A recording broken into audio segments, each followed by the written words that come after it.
how long before we are Bitcoin rich? 10 years. I know no one knows, but what do you think? So let's say I think what you're saying here is in 10 years will we be Bitcoin rich? I think that's, what do you think? Do you take, is that your takeaway from this as well? I'm Bitcoin rich today. Hmm. So I mean, what he's asking, I get what you're saying, but I think what he's asking is, in Yeah. 10 years, will you have enough Bitcoin to just sustain your lifestyle? Of course, that depends on how much Bitcoin you have. Yep. It depends on what your expenses are. Eventually, it will happen, but nobody knows how long that'll take. That's really the hard part to guess. So in this case, let's say you have one Bitcoin. Actually, let's take a look at the math. Maybe this will be a great explanation here. Let me Nice. let me open my window here. Here you go. Okay, so I'm sharing my screen. Okay, so let's say you have one Bitcoin and you buy $0 worth every single month. You don't buy any at all. Your expenses start out at, let's say you start out at $5,000 a month for your expenses. So you're paying $60,000 annually for your expenses, and your expenses rise at 4% per year. So today, if you have one Bitcoin, the Bitcoin will be worth today it's worth 100, let's say 108,000. So today the Bitcoin will be worth 108,000. I got to change this. 108,000. So today it'll be worth 108,000 in your portfolio.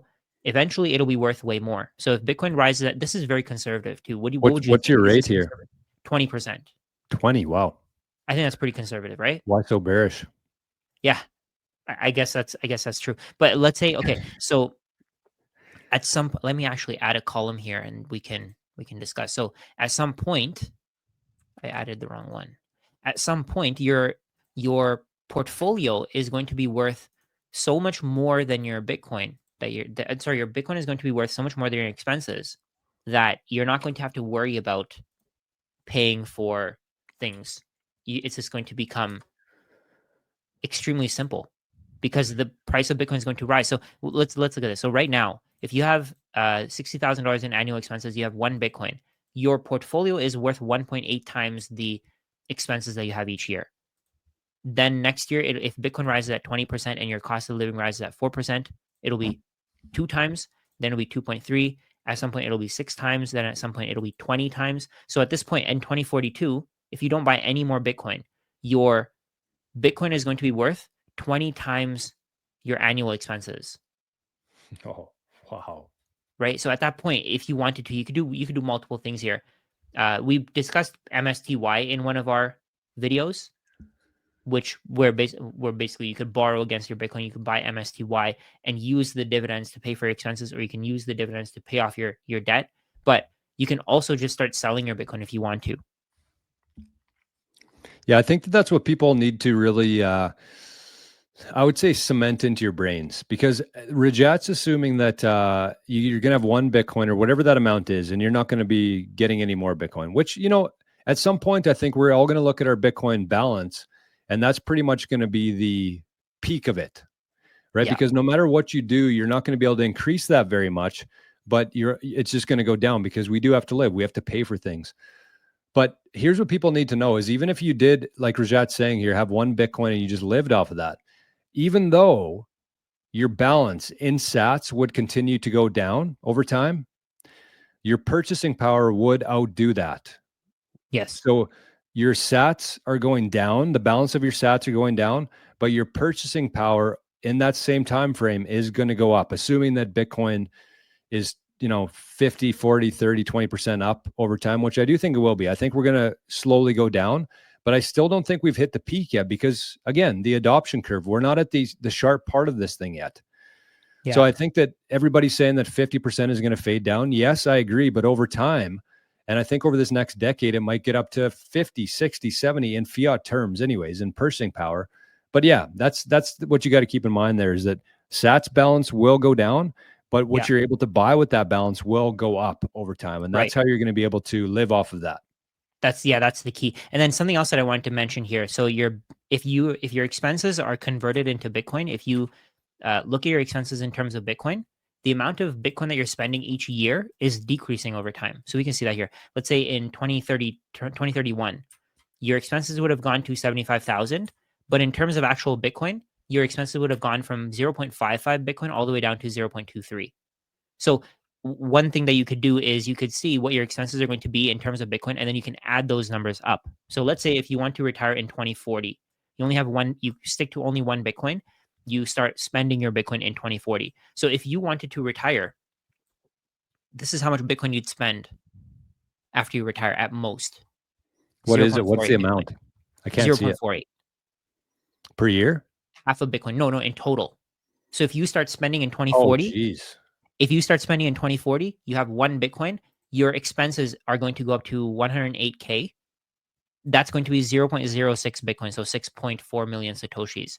But if you add that up for the next few years, let's say over the next, let's say you stay retired until 2151, you somehow extend your life by 110 years, you're going to be spending 0.48 Bitcoin. Wow. And that's with a 20% growth rate. Wow. So one Bitcoin, if at some point one Bitcoin is going to be generational wealth, we just don't know how long that'll take, right? This is with a conservative 20%. If you have that one Bitcoin today, and even if it goes to 25%, you can probably retire. Let's say if you retire in 2033. Yeah, if you retire in 2033, if Bitcoin's giving you a 25% return just over time, you're going to only spend 0.76 Bitcoin. That's with one Bitcoin. So you still got a lot left, and that what you have left is going to continue to maintain, and the amount that you actually spend is going to get less and less and less over time. Exactly. And then if So you delay it, you play this out over 500 years, even though still your sats balance is going down, yeah, it's still going to be worth more and more and more forever. yeah, yeah. So if you delay it from 2033 until 2036, so if you go from retiring in 2033 to retiring in 2036, you're only going to be spending in total, if you just stay in retirement, 43 million Satoshis in total for the rest of your life. That's crazy. Yeah, that's wild. And that's again, I would say that although stretched over a long period of time, 20% might actually be fair. I do think Might over be the fair. next couple Yeah. of years it's going to be much higher than that. Yeah. But yeah, for like over the next 100 years, I think 20% is pretty accurate. Yeah. Yeah. Let's Wow. say even if you go with 15%, at some point you'll be able to retire. 15% is extremely low though. Jay says this all assumes that fiat games perpetuate. I don't think that it does. I think that even if fiat were to die, the treasury or the not the treasury, the Federal Reserve dollar as we know it today, even if that collapses, people are still going to be selling things. People are still going to be buying things. And if it does fail, that means just we're pricing things in sats. I don't think that the dollar will ever fail. I think we're going to move to a different version of the dollar, which will be backed by energy, that kind of Yeah. dollar.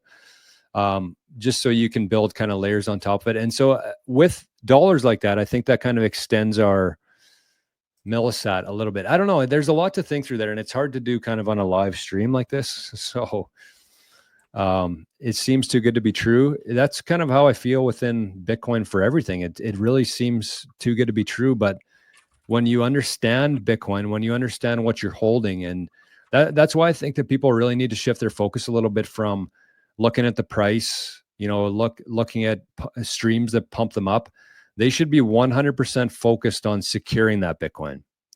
Because the longer you can hold on to that Bitcoin, that's what really matters. If you got a Bitcoin today, but you aren't doing anything to secure it, if you have it on exchange, if you have it on a ledger, single sig, in 20 years from now, that's going to be gone. And it doesn't matter how much you have today. So who cares what the price is? Who cares what this guy's saying or that guy's saying? You need to make sure that you have that Bitcoin in 20 years and 200 years. And today is the time you need to be thinking about that kind of stuff. Yeah, at some point you're going to have so much Bitcoin, you're going to reach escape velocity, and the value of your Bitcoin is going to be so high that there's no way for you to not have enough money to pay for your expenses. Because there's going to be over time. Okay, so we keep thinking that at some point people are going to dump their Bitcoin. We keep thinking that at some point Bitcoin's price is going to drop, but I don't know if that's going to happen. I think it's going to keep growing like that. It's just there's going to be a point where you have even people who have 1 million Satoshis at a point, you're not going to be able to spend 1,000,000 Satoshis. That's probably for the people who, right now, maybe who are, um, I'd say Gen Z, Gen Alpha. They would probably be able to retire with 1,000,000 Satoshis. Like with for my niece and nephew, I think that they should have at least 1,000,000 Satoshis. They were just born recently, right? So if they have 1,000,000 Satoshis, by the time they're 18, that 1,000,000 Satoshis is going to be worth a lot of money. Yep. It's very similar to having $1 billion today. It's really Yeah, hard to lose and spend $1 billion. Like, I don't think people conceptualize. I wanted to do a spreadsheet on one of my shows of like have $1 million and what that looks like in one cell on Excel, but then times that by 1,000 and just keep scrolling and show how many millions that actually is to make 1 billion. It's very hard to spend 1 billion. I think it's going to be very hard to spend 1 million sats in the future. And that was kind of yeah, my theory. I posted a video saying that it's going to be more rare to have one Bitcoin than $1 billion in the future, because people, let's say you have $900 million today in assets. As they continue printing money, the value of that's going to go from 900 million to 950 million to a billion. And there's going to be more and more people at that kind of level right now who will reach billionaire status. That number is going to go up.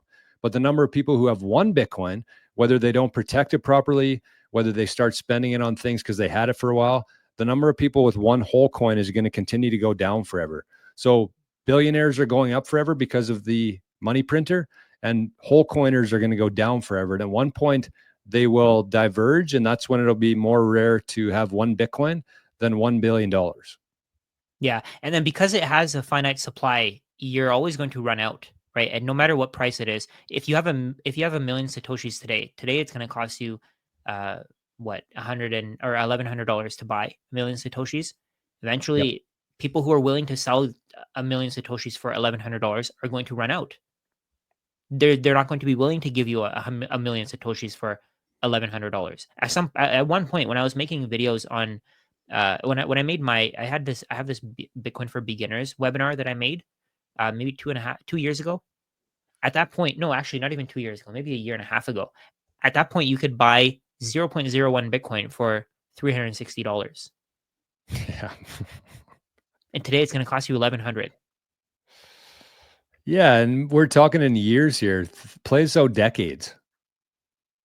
Yeah, Like in the last year and a half, Bitcoin price in fiat has tripled. And like we alluded to, it's a combination of the government's printing money and devaluing their currency, mixed with more people figuring this out.